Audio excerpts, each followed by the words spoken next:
Hello दोस्तों, स्वागत है आपका हमारे चैनल सॉल्यूशन बोर्ड 10 पर। आज हम देखेंगे बिहार बोर्ड क्लास 10 मैथ के बुक का प्रश्नावली 8.2 प्रश्न संख्या 3। क्योंकि प्रश्न संख्या 3 में अधिकांश लोग कन्फ्यूज हो जाते हैं इसको सॉल्व करने में। क्वेश्चन पढ़ने में भी कुछ लोग गड़बड़ कर देते हैं, उन्हें समझ नहीं आता है कि क्वेश्चन के कहने का मतलब क्या है, ये कैसे हल होगा। तो सारे डाउट को हम ध्यान में रखते हुए प्रश्न को हल करेंगे। आप बिना वीडियो को स्किप किए हुए वीडियो को लगातार देखें, समझने की कोशिश करें। और अगर आप हमारे चैनल पर पहली बार आए हैं तो चैनल को सब्सक्राइब कर लीजिए, ताकि मेरे हर एक वीडियो का नोटिफिकेशन आपको मिले और आप वीडियो देख पाएँ और उससे कुछ सीख पाएँ। तो चलिए दोस्तों, शुरू करते हैं प्रश्न संख्या 3 प्रश्नावली 8.2 का। तो ये है आपके सामने प्रश्न संख्या 3। यही है दोस्तों प्रश्न संख्या 3। लिखा हुआ, यदि tan a प्लस बी बराबर √3 और tan a माइनस बी बराबर 1/√3। अब देखिए यहाँ जो ये है ना लिखा हुआ, ये सब plus minus greater than less than equal, इसमें लोग कंफ्यूज हो जाते हैं। इसका मतलब क्या है, ये क्या दे रखा है, अधिकांश लोग यहीं पे कंफ्यूज होते हैं। इसका मतलब देखिए सरल भाषा में समझिए, बहुत ही आसान तरीके से, तो ज़्यादा समझ आएगा। यहाँ पे इसका मतलब ये है कि देखिए a प्लस बी का जो मान है वो 0 से बड़ा होगा। इसका मतलब यही है, a प्लस बी का मान 0 से बड़ा होगा और a प्लस बी का मान 90 डिग्री के बराबर होगा, या a प्लस बी का मान 90 डिग्री से छोटा होगा। इसमें एक कंडीशन और दे रखा है, a बड़ा होगा और b छोटा होगा। तो इतना सारा शर्त के साथ हमें a और b का मान ज्ञात करना है। लिखा हुआ है a और b का मान ज्ञात कीजिए। तो हम चलते हैं कॉपी पर, जहां हमें इसका मान ज्ञात करना है। तो अब बने रहिए वीडियो में। देखिए दोस्तों, हम सबसे पहले लिखते हैं प्रश्नावली 8.2। इसका मतलब यह है कि प्रश्नावली 8.2 को हम हल कर रहे हैं। प्रश्न संख्या 3 है, इसलिए हम यहाँ लिख दिए हैं प्रश्न संख्या 3। अब देखिए प्रश्न में क्या दिया हुआ था, यदि tan a प्लस बी बराबर √3, यही दिया हुआ है ना। तो सबसे पहले हम इसको लिखते हैं tan, चूँकि पहले हम यहाँ लिखते हैं चूँकि ये तो प्रश्न में दिया हुआ था, इसलिए हम लिख रहे हैं यहाँ पर दिया है। क्या दिया हुआ है, tan a प्लस बी बराबर √3 दिया हुआ है।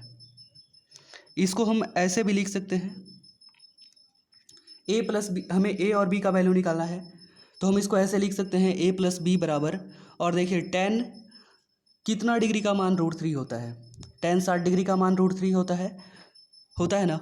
तो इसको हम ऐसे लिख सकते हैं a प्लस बी बराबर 60 डिग्री। तो इसलिए हम लिख लिए यहाँ पर a प्लस बी बराबर 60 डिग्री। अब रही बात कि यहाँ पे हम डिग्री दें कि नहीं दें। डिग्री अगर दे भी दे तब भी कोई दिक्कत नहीं है, और अगर डिग्री ना दे तब भी कोई दिक्कत नहीं है, क्योंकि हमें a और b का वैल्यू फाइंड करना है। डिग्री से हमें यहाँ पर कोई मतलब नहीं है फ़िलहाल, इसलिए हम डिग्री को छोड़ देते हैं। इसको हम मान लेते हैं समीकरण 1। ये रहा समीकरण 1, हम लिख दिए बगल में। हमें दूसरा चीज़ दे रखा था कंडीशन प्रश्न में कि tan a माइनस बी बराबर 1/√3।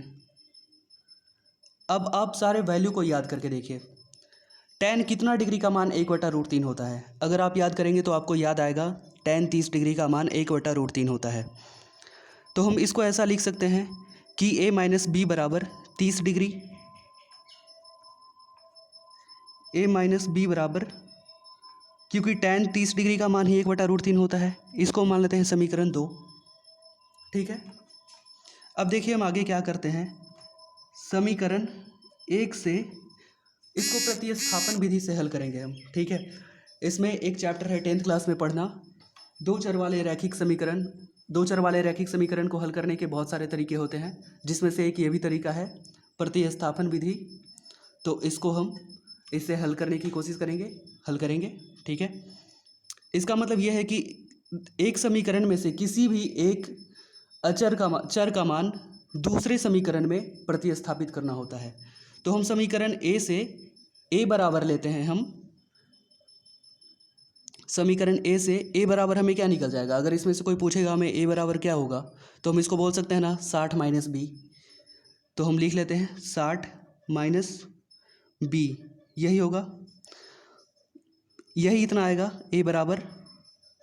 अब हम इसको पुट कर देते हैं समीकरण 2 में को, इसलिए हम यहाँ पर लिख देते हैं कि इसको हम पुट कर रहे हैं समीकरण 2 में रखने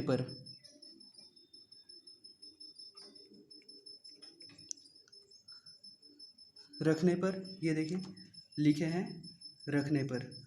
ठीक है, अब समीकरण हम 2 में रख रहे हैं। ए का मान कितना है 60 माइनस बी, तो हम लिखते हैं 60 माइनस बी, ये है समीकरण 2। और है दिया हुआ ए का मान तो यहाँ लिख दिए 60 माइनस बी, फिर है माइनस में बी, फिर यहाँ हम लिख दिए माइनस बी, बराबर 30 से दिया हो तो लिखते हैं बराबर में 30। अब 60 माइनस बी और माइनस बी मिल के हो गया -2b, तो हम लिख दिए -2b, बराबर 30 से दिया हो तो लिखते हैं बराबर में 30। अब देखिए 2b बराबर क्या होगा, 60 में से जब 30 घटेगा तो बचेगा 30, तो बच गया 30। अब b बराबर क्या होगा, b बराबर हो जाएगा 2 से 30 कटेगा 15 बार में, इसलिए b बराबर 15। ठीक है, अब b बराबर 15 निकल गया ना। अब इसी बात को हम लिख देते हैं कि b का मान समीकरण 1 में रखने पर या 2 में रखने पर, किसी में भी रखेंगे तो उतना ही आंसर आएगा। तो हम लिख देते हैं इसको, b बराबर 15 को समीकरण 1 में रखने पर, हम 1 में ही रखते हैं, आप चाहे तो 2 में भी रख सकते हैं, कोई दिक्कत नहीं है।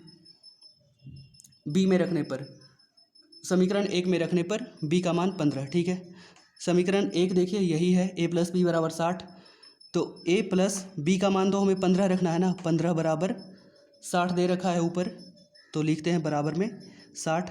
अब यहाँ से हमें निकल जाएगा a बराबर 60 में से जब 15 घटेगा, जब 60 में से 15 घटेगा तो बचेगा 45।